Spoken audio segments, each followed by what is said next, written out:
호주 사람들에게 제가 코리아에서 왔다라고 하면요, 종종 어떤 사람은 제게 그럼 노스에서 왔냐 아니면 사우스에서 왔냐 이렇게 묻습니다. 그런 경우가 있어요. 그러면요 저는 이걸 왜 물어보나 싶었습니다. 여기 북한에서 온 사람이 있을까 싶었기 때문이에요. 하지만 얼마 전에요, 이곳 호주에도 북한 출신 사람들이 살고 있다는 걸 알았습니다. 제 생각이 짧았던 거죠. 자, 우리 남한 사람들에게요, 북한, 이 노스 코리아를 어떻게 생각하냐고 물어보면 누구는 우리의 적이라고 생각하기도 하고 아니면 우리의 형제라고 생각하기도 합니다. 근데 요즘 북한이 하는 걸 보면요, 충분히 적이라고 생각할 수도 있습니다. 솔직히 좀 미울 때가 있죠. 자, 하지만 그럼에도 불구하고 북한은 여전히 우리의 형제가 맞습니다. 약 2000년 전부터요, 불과 우리 할아버지 때까지만 해도 남과 북은 지금처럼 갈려져 있지 않았습니다. 한 나라였습니다. 남과 북은요, 조상도 같고 핏줄도 같고 역사도 같은 한민족입니다. 그리고 이건 앞으로도 변함없는 사실이에요. 따라서 언젠가는요, 반드시 평화로운 방법으로 남과 북이 다시 한 나라가 되어야 합니다. 자, 그래도요, 그날이 올 때까지는 북한이 미운 짓도 많이 하고 그래서 우리 속도 참 많이 썩일 겁니다. 여러분, 이거는요, 북한 입장에서도 마찬가지예요. 북한이 볼 때 우리도요, 그들에게 미운 짓도 많이 하고 그들의 속도 참 많이 썩일 겁니다. 하지만 어쨌든 미워도 다시 한번이라고요, 남과 북은 서로가 형제라는 걸 잊지 말아야 합니다. 그래서 우리도요, 가능한 대로 북한을 돌보려고 애써야 합니다. 자, 오늘 본문은요, 사도 바울이 갈라디아 교인들을 형제들아라고 부르는 것으로 시작됩니다.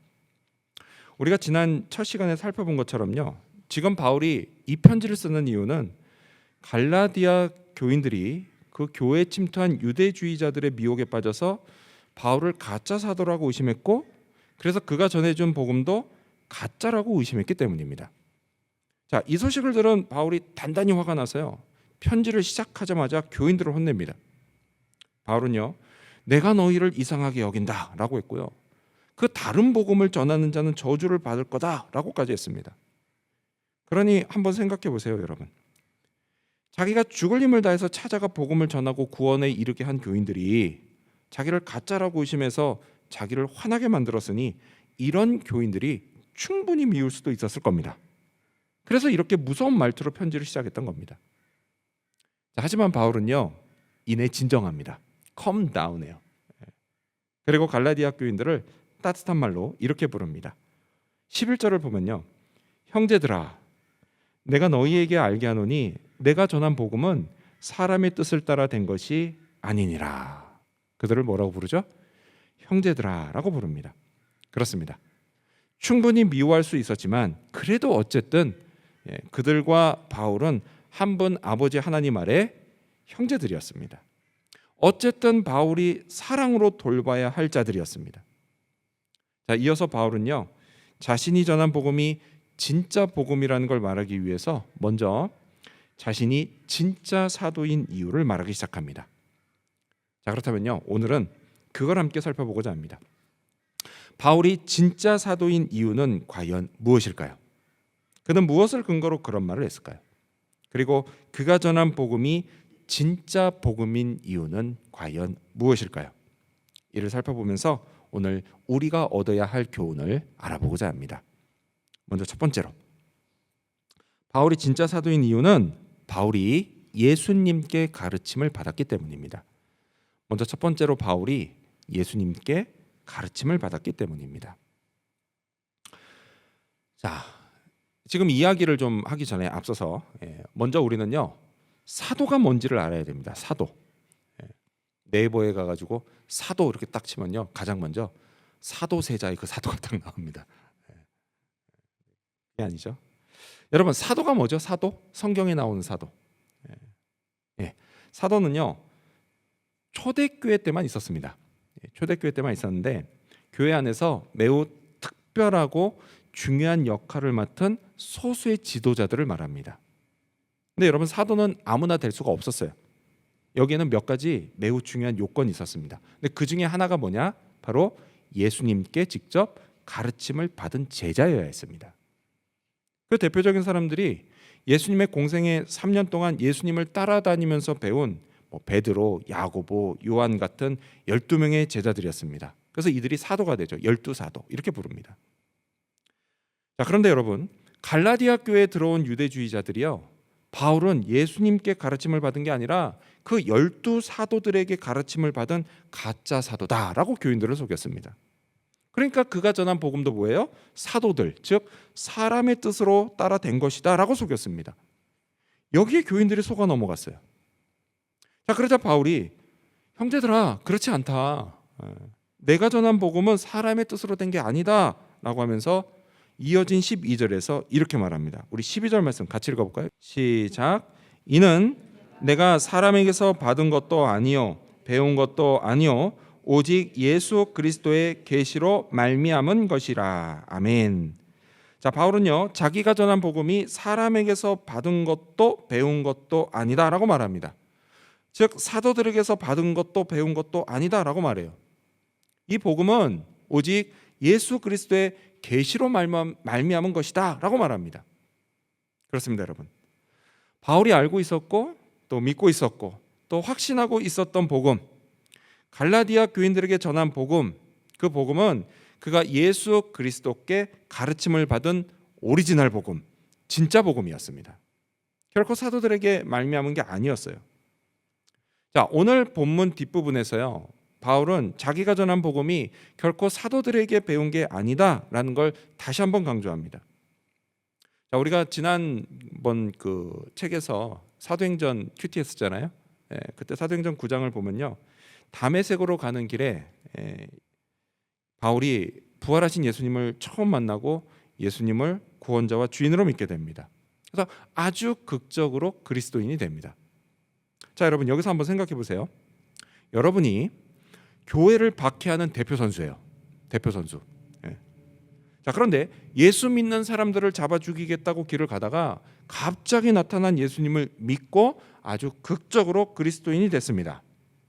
자, 그러면 여러분 그 다음에 가장 먼저 어디로 가시겠습니까? 어디를 가시겠어요? 저 같으면요, 교회로 갑니다. 교회로 가요. 교회로 가서 목사님을 만날 거예요. 그래서 제가 경험한 일을 말씀드리고 이제 저도 예수님을 믿게 됐어요, 이 말을 할 겁니다. 그런 다음에 목사님께 성경을 가르쳐 달라고 할 것 같아요. 그렇지 않습니까?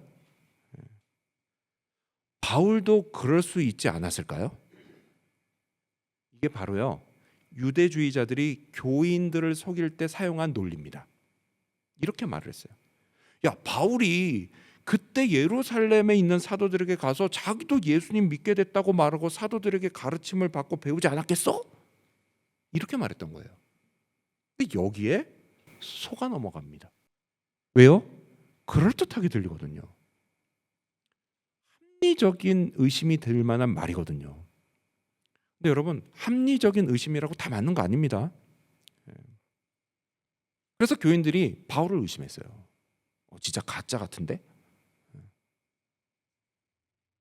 바울은요, 자기가 처음 예수님을 믿고 하나님께 소명을 받을 때 일을 이렇게 말합니다. 오늘 본문 갈라디아서 1장 16절과 17절을 보면요, 내가 곧 혈육과 의논하지 아니하고 또 나보다 먼저 사도된 자들을 만나려고 예루살렘으로 가지 아니하고 라고 말합니다.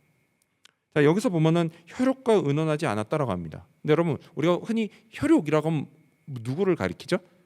우리 가족이거나 아니면 친척이거나 이 혈육을 이렇게 의미합니다. 근데 여기서는 그런 뜻이 아니에요. 여기서 혈육은 문자 그대로 혈과 육을 가진 존재라는 뜻이에요. 즉 사람을 말합니다. 바울이 다른 사람 그 누구와도 의논하지 않았다, 이 얘기를 하는 겁니다. 또 사도들을 만나러 예루살렘 교회로도 가지 않았다라고 말합니다. 자, 그렇다면 여러분, 바울이요, 그렇다면 진짜 예루살렘을 한 번도 방문하지 않았을까요? 한 번도 안 가봤을까요? 또 그런 건 아니에요. 그런 건 아닙니다. 또다시 우리가 지난번에 큐티했던 사도행전 한번 기억을 더듬어 보세요. 그 사도행전 9장을 보면요, 이제 바울이 예수님 만나서 회심하게 되고 다메섹으로 가게 되죠. 그리고 이제 그 다메섹에서 그 이후의 이야기가 이제 나오는데, 거기 보면 예수님을 믿게 된 바울이요, 다메섹에서 예루살렘으로 간 것으로 돼 있습니다. 자, 사도행전 9장 25절과 26절에 이렇게 돼 있어요. 그의 제자들이 밤에 사울을 광주리에 담아 성 밖에서 달아내리니라. 그리고 26절, 사울이 예루살렘에 가서 제자들을 사귀고자 하나 다 두려워하여 그가 제자됨을 믿지 아니하니, 이렇게 돼 있습니다. 그래서 이것만 보면요, 다메섹에서 예수님 만나고 믿고 곧바로 예루살렘으로 간 것 같습니다. 그렇죠? 하지만 여러분, 사실이요, 이 25절과 26절 사이에 무려 3년의 공백이 있습니다. 그 3년 동안 바울은요, 예수님께 가르침을 받았던 거예요. 자, 다시 오늘 본문으로 돌아와서요, 18절과 19절을 읽겠습니다. 여러분 성경 보시면서 시작. 그 후 3년 만에 내가 게바를 방문하려고 예루살렘에 올라가서 그와 함께 15일을 머무는 동안 주의 형제 야고보 외에 다른 사도들을 보지 못하였노라. 그렇죠? 이렇게 3년 후에 예루살렘에 갔습니다. 그리고 가서도요, 겨우 15일, 딱 보름밖에 머물지 않았어요. 더욱이 그때 만난 사람은 게바, 이게 베드로입니다. 베드로와 야고보 두 사람밖에 없었습니다. 이야기를 왜요? 바울이 그러니까 내가 전한 복음이 어떻게 사도들에게 가르침받은 복음이 될 수 있겠느냐, 이 말을 하는 겁니다. 그렇습니다, 여러분. 자, 앞서 12절에서 바울이 말한 것처럼요, 바울의 복음은 부활하신 예수 그리스도께서 계시를 통해 가르침을 받은 복음이었다라는 거예요. 예수님께 배운 복음이에요. 오리지널 진짜 복음이에요. 바울은요, 다른 사도들처럼 예수님께 3년 동안 가르침을 받았습니다. 따라서 바울 역시 진짜 사도인 거예요. 자, 여기서 우리가 얻어야 할 교훈이 있습니다. 그거는 우리도 예수님께 가르침을 받아야 한다라는 겁니다. 근데 물론 그렇다고 해서요, 사람에게 가르침을 받으면 안 된다, 이런 뜻은 절대 아닙니다. 절대 아니에요.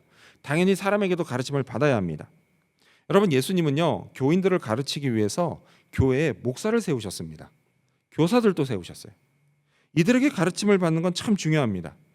그러지 않고요, 교회에서 안 배우고 어디 딴 데 가서 이상한 사람들한테 가르침을 받으면 이단에 빠질 위험성이 있어요. 자, 그래도 어쨌든 중요한 거는 우리가 예수님께 가르침을 받아야 한다라는 겁니다. 자, 그것도 바울이 3년 동안 꾸준히 받은 것처럼 우리도 꾸준히 받아야 한다라는 거예요. 우리가 성경을 읽고 묵상하고 또 따로 시간을 내서 성경을 공부하면 예수님이 우리에게 복음의 진리를 가르쳐 주십니다. 하나님의 진리도 가르쳐 주세요. 또 삶의 지혜도 얻게 해주십니다. 여러분, 예수님이 이 땅에 계실 때 제자들에게 이런 약속을 하셨습니다. 요한복음 14장 26절을 보면요, 보혜사 곧 아버지께서 내 이름으로 보내실 성령, 그가 너희에게 모든 것을 가르치고 내가 너희에게 말한 모든 것을 생각나게 하리라. 아멘. 그렇습니다. 예수님이요, 성령을 통해 오늘도 저와 여러분을 가르치십니다. 믿으시기 바랍니다. 따라서 여러분, 성경을 읽으며 기도하십시오. 이 성경 말씀을 통해 오늘 내게 주시는 교훈을 가르쳐 달라고 기도하십시오. 그러면 주님이 성령을 통해 가르쳐 주십니다. 내게 교훈을 주십니다. 요즘 내가 고민하는 문제에 답을 주실 겁니다. 또 인생을 어떻게 살아야 할지도 가르쳐 주실 겁니다. 그러면서 점점 내 마음과 영혼이 달라지게 될 것입니다. 예수님을 닮아가고 또 하나님의 진리를 따르게 될 것입니다. 바울처럼 여러분의 인생도 완전히 달라지고 하나님께 쓰임받는 고귀한 인생이 될 것입니다. 이 사실을 믿으시기 바랍니다.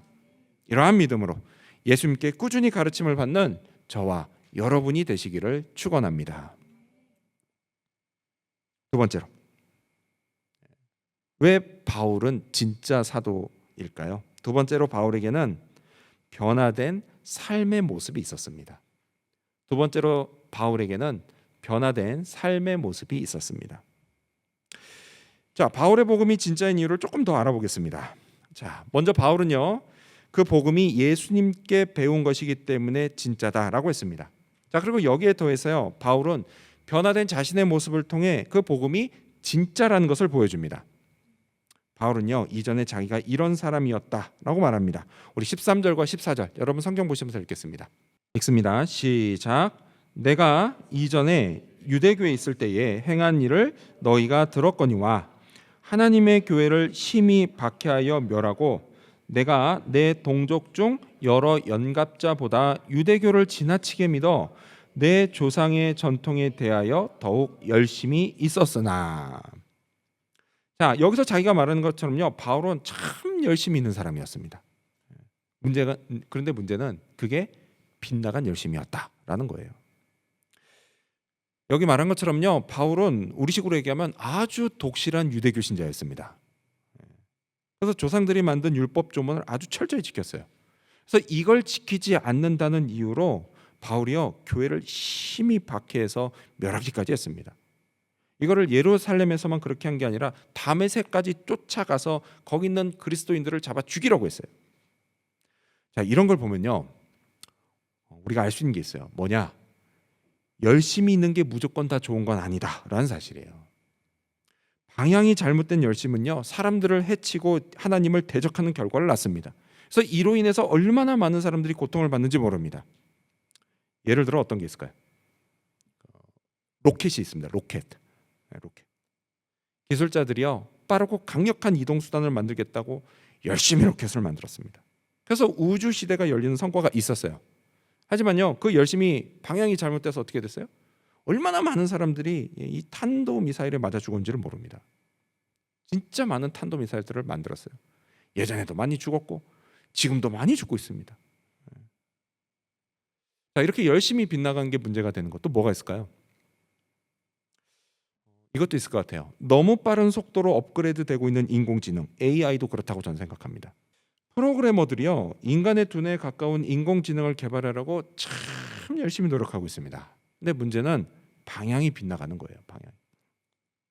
인간을 이롭게 하기 위해서 열심히 개발했지만 그게 결국 인간을 이롭게 할지 아니면 해롭게 할지, 여러분 이건요, 아무도 장담하지 못합니다. 오히려 위험하다, 그것도 진짜 위험하다 라고 하는 경고가 그냥 곳곳에서 나오고 있습니다. 이런 걸 보면요, 진짜 열심히 무조건 다 좋은 건 아니에요. 바울이 그랬습니다. 바울이. 그의 열심은요, 교회와 교인들을 심히 핍박하고 죽이는 결과를 낳았어요. 이전에 바울은 하나님께 심판을 받고 처벌을 받을 악한 일들을 행했습니다. 그렇잖아요. 교회를 파괴하고 다녔으니 그는 분명 하나님 앞에 큰 죄인이었습니다. 그래서 바울이 쓴 다른 편지를 보면 거기서 바울이 자기가 예전에 이런 사람이었다라면서 뭐라고 하냐면 죄인 중에 괴수였다, 이런 말을 합니다. 그럴 만도 했죠. 교회를 파괴하고 다녔으니 말이죠. 하지만 그랬던 바울이 예수님을 만나고 변화됐습니다. 그렇습니다, 여러분. 그렇게 악한 바울이 변화됐다면 여러분, 우리도 당연히 변화됩니다. 혹시 여러분 중에 바울만큼 교회를 많이 파괴하고 교인들을 못 살게 굴고 심지어 잡아 죽이려고까지 한 사람이 있습니까? 없을 거예요. 없을 거예요. 제가 아는 한 여러분 중에 그런 사람 없습니다. 여러분, 그래서 우리는요, 바울에 비하면 죄수 중에 말단에 불과합니다. 그러니까 당연히 우리도 변화돼요. 여러분 믿으시기 바랍니다. 복음서를 보면 예수님이 이런 말씀을 하십니다. 우리 스크린 보시면서 같이 읽어볼까요? 누가복음 5장 32절입니다. 시작. 내가 의인을 부르러 온 것이 아니요 죄인을 불러 회개시키러 왔노라. 아멘. 그렇습니다. 예수님은 죄인을 불러 회개시키러 오셨습니다. 여러분, 그거로 끝이 아니에요. 예수님은요, 그렇게 자기 죄를 회개하고 예수님을 마음에 영접한 사람, 그 사람 안에 들어가셔서 일평생 그 사람과 함께 사십니다. 그래서 그 사람을 죽을 때까지 계속해서 변화시켜 나가십니다. 예수님의 인격을 닮은 사람으로 변화시켜 가시고 또 하나님의 손과 발이 되어 쓰임 받는 사람으로 변화시켜 가십니다. 여러분, 이거는요, 오늘 저와 여러분에게도 마찬가지세요. 그런데 여러분, 혹시 여러분 중에 아유, 나한테는 아닐 거야, 이렇게 생각하시는 분이 있다면요, 그렇게 생각하지 마십시오. 여러분, 세상에요, 예수님이 변화시키지 못할 사람은 아무도 없습니다.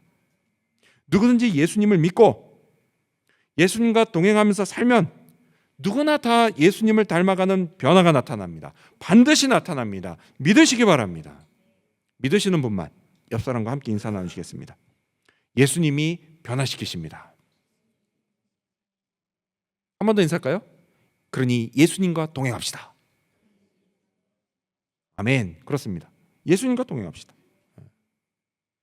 바울은요, 예수님을 믿음으로 죄를 용서받고 새로운 사람이 됐습니다. 여러분, 복음은요, 우리가 더 이상 죄에 붙잡혀서 죄를 따라 살지 않고요, 이제 예수님께 붙잡혀서 예수님을 따라 사는 새로운 삶을 살게 하는 능력입니다. 바울은 새롭게 변화된 자신으로 인해서 이런 일이 생겼다라고 말합니다. 갈라디아서 1장 23절과 24절을 보면요, 다만 우리를 박해하던 자가 전에 멸하려던 그 믿음을 지금 전한다함을 듣고 나로 말미암아 하나님께 영광을 돌리니라 라고 이야기합니다. 자신의 변화로 인해서 남들이 하나님께 영광을 돌리는 일이 생겼다라고 말합니다. 그렇습니다, 여러분. 우리도 그러기를 바랍니다. 아멘. 저와 여러분에게 나타난 변화로 인해서 우리 주변 사람들이 하나님께 영광을 돌리기를 바랍니다. 남편이 변화되어 아내가 하나님께 영광을 돌리고, 반대로 아내가 변화되어 하나님께 영광을 돌리기를 바랍니다. 또 자녀들이 변화돼서 부모님이 하나님께 영광을 돌리고, 반대로 부모님이 변화돼서 자녀들이 영광을 돌리기를 바랍니다. 여러분, 이것이요, 저와 여러분 우리 모두가 예수님과 함께 만들어갈 우리 교회의 모습입니다.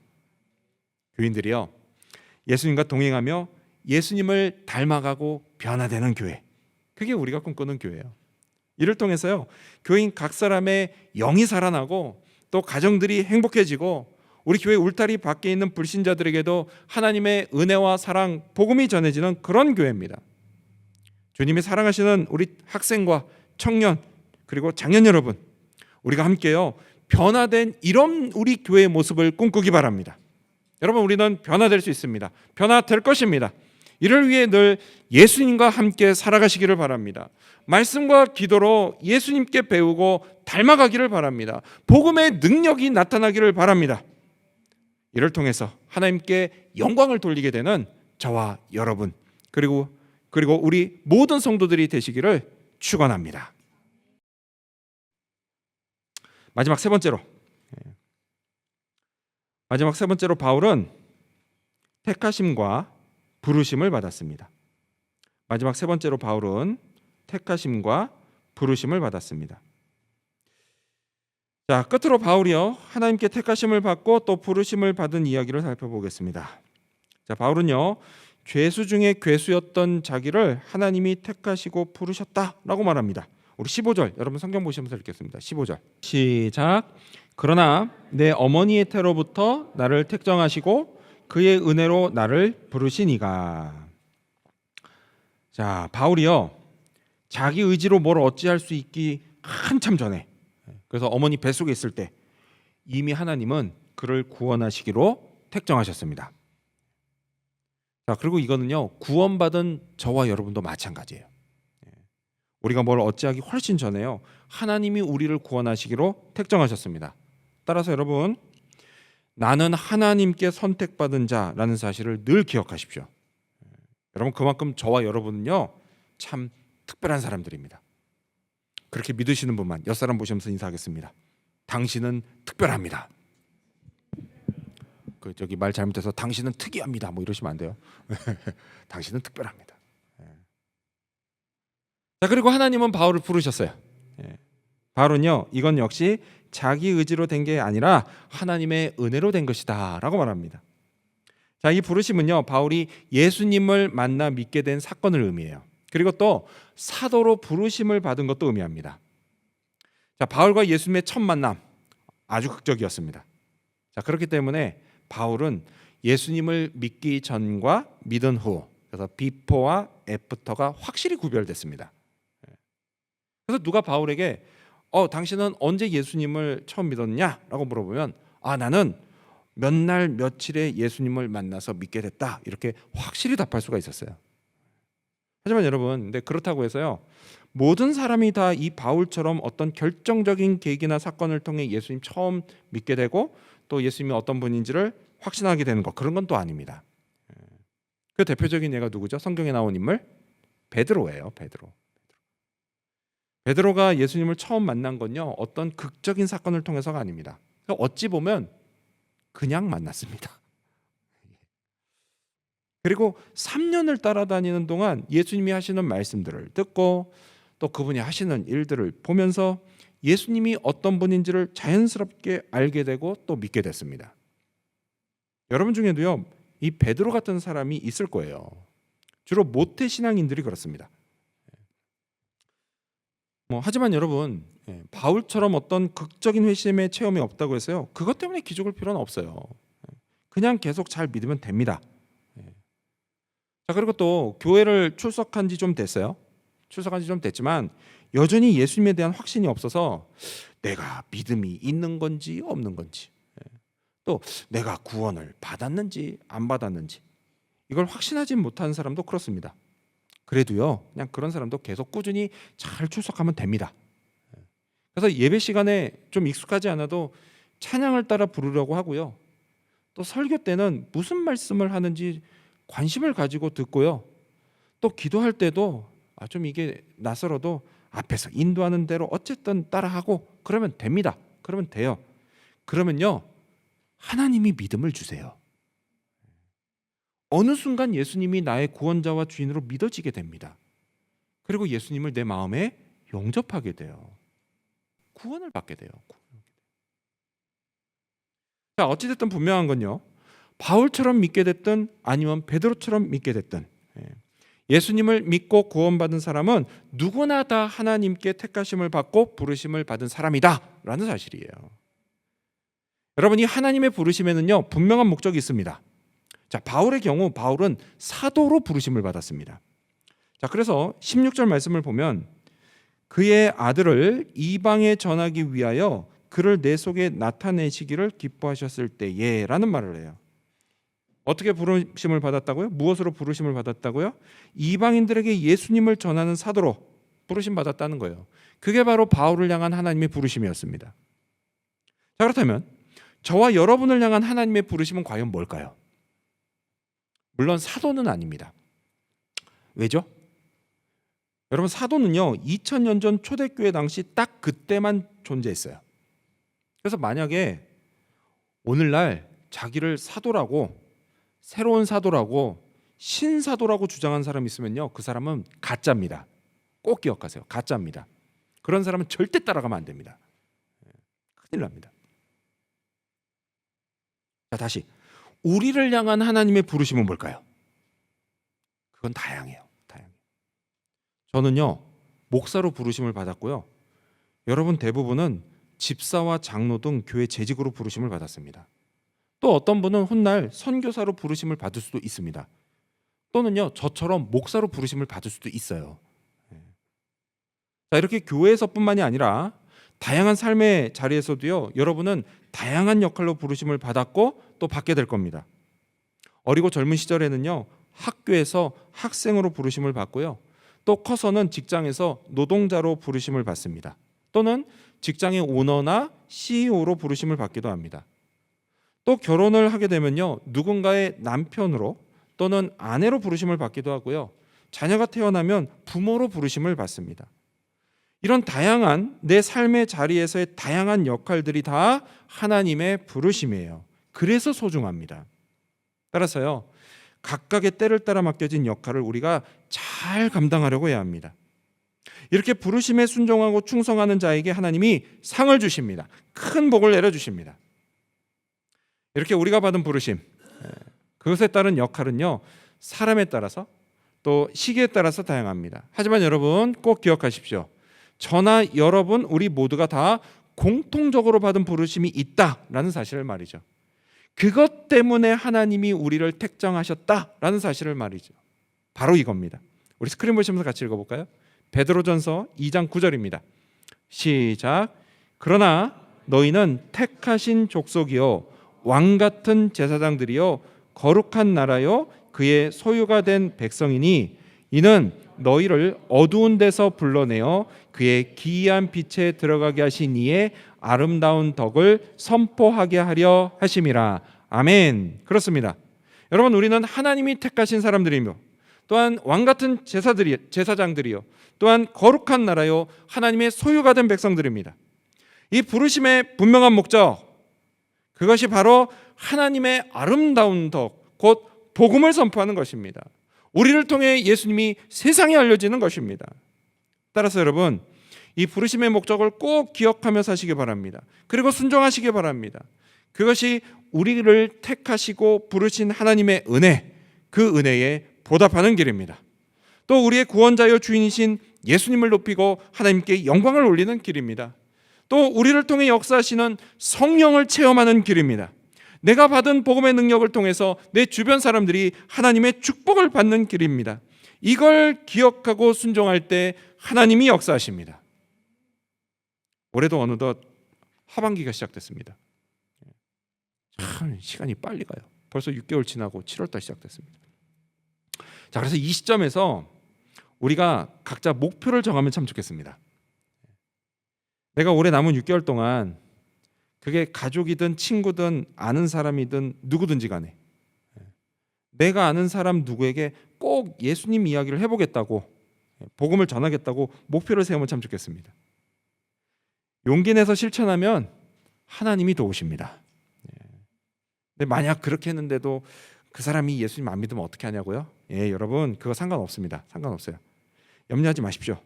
그 사람이 구원을 받는 거요, 그거는 여러분이 아니라 성령께서 하실 일입니다. 여러분은 그저 순종해서 전하기만 하면 됩니다. 책임은 다 하나님이 지십니다. 그리고 하나님이요, 여러분의 순종을 기억하고 축복하십니다. 그 순종의 첫 발을 이번 주부터 내디디시기 바랍니다. 이를 통해 성령을 체험하는 한 주가 되시기를 바랍니다. 이런 우리를 예수님이 기뻐하십니다. 하나님이 영광을 받으십니다. 이 사실도 믿으시기 바랍니다. 이러한 믿음으로 택하심에 감사하고 부르심에 순종하는 저와 여러분, 그리고 우리 지구촌교회 모든 성도님들이 되시기를 주님의 이름으로 축원합니다. 기도하겠습니다.